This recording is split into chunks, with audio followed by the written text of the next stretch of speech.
Today we're going to talk about set 6276 Eldorado Fortress.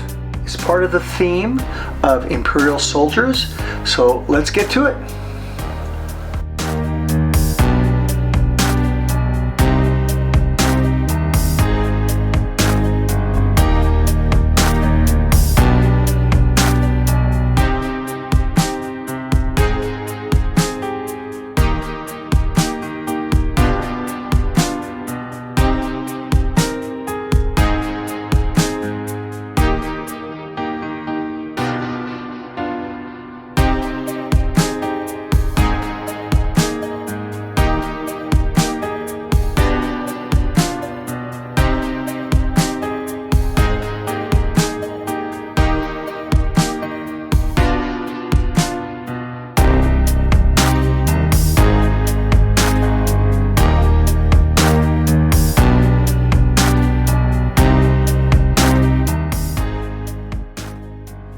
We've had a chance to do the speed build. Let's talk about the set. This is one set that really fits within a theme so beautifully. The theme, of course, is the Imperial soldiers. We have the Sabre Island, Lockup Lagoon, Broadside Brig, and of course the Clipper ship, the flagship Imperial ship here. And the color schemes of all of these match beautifully, I think, better than we see in many of today's themes. The beauty of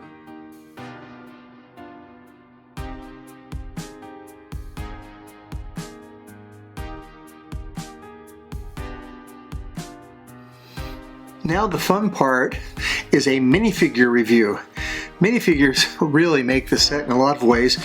Now it's important on these soldier guys. I'll put the governor here.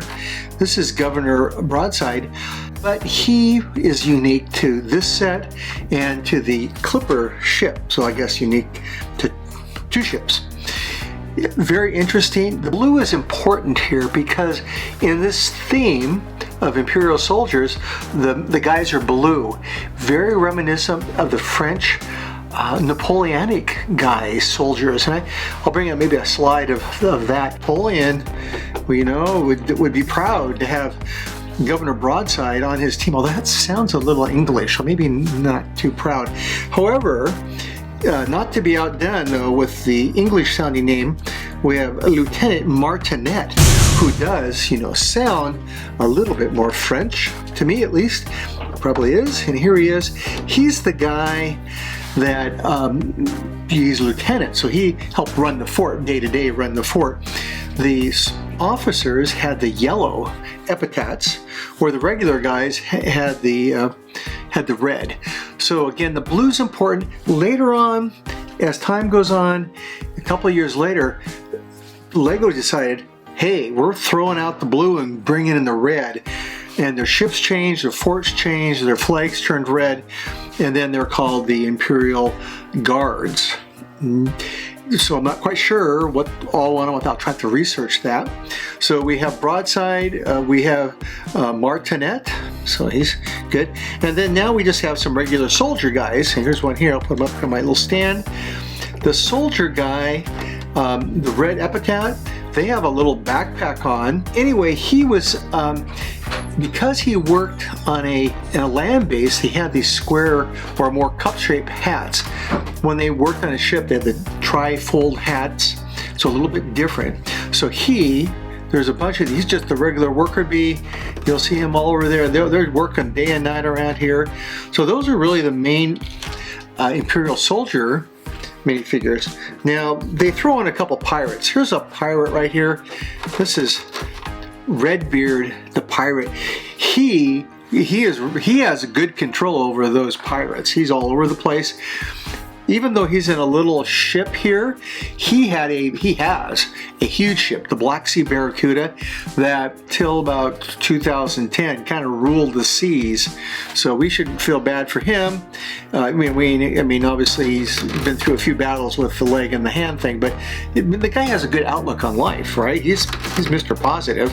And then we had his little buddy here, who I think his name might be Will. I could be wrong. Kind of rounds out the minifigures.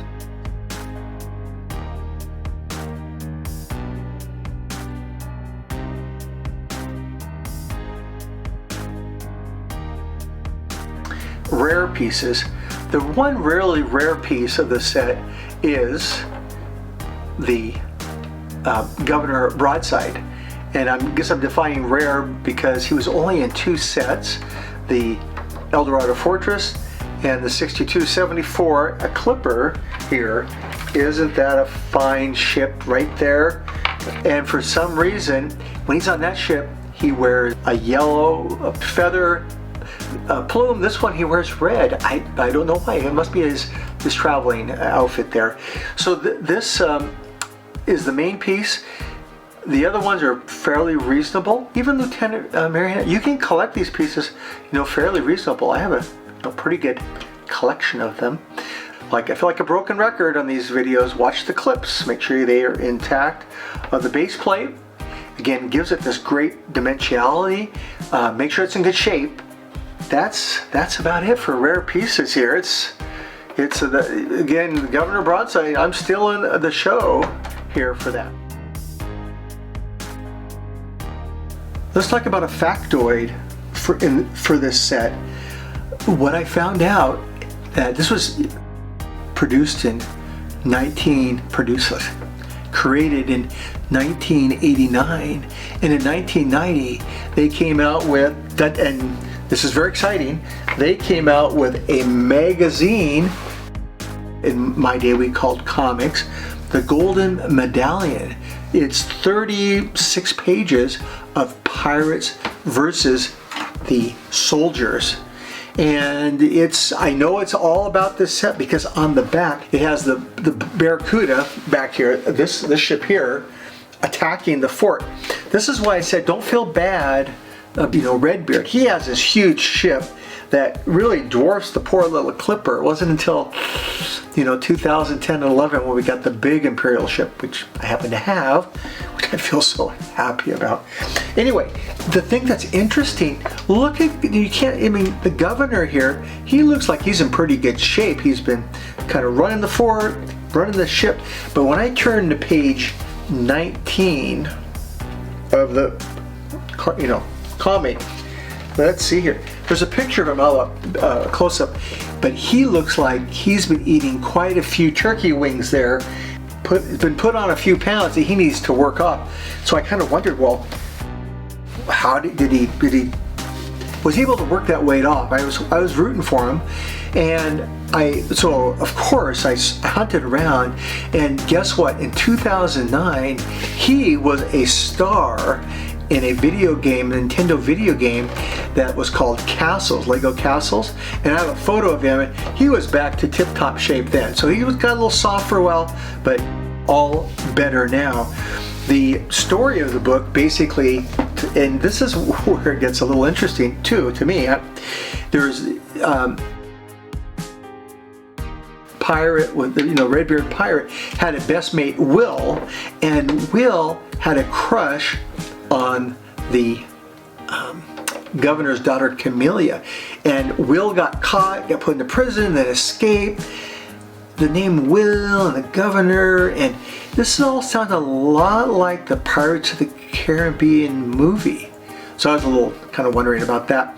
So that's a tidbit. So factoid, you can pick these up secondhand, pretty easy. Just to make sure if you're an English speaker that you get the English copy because it was first printed overseas. Okay, thank you.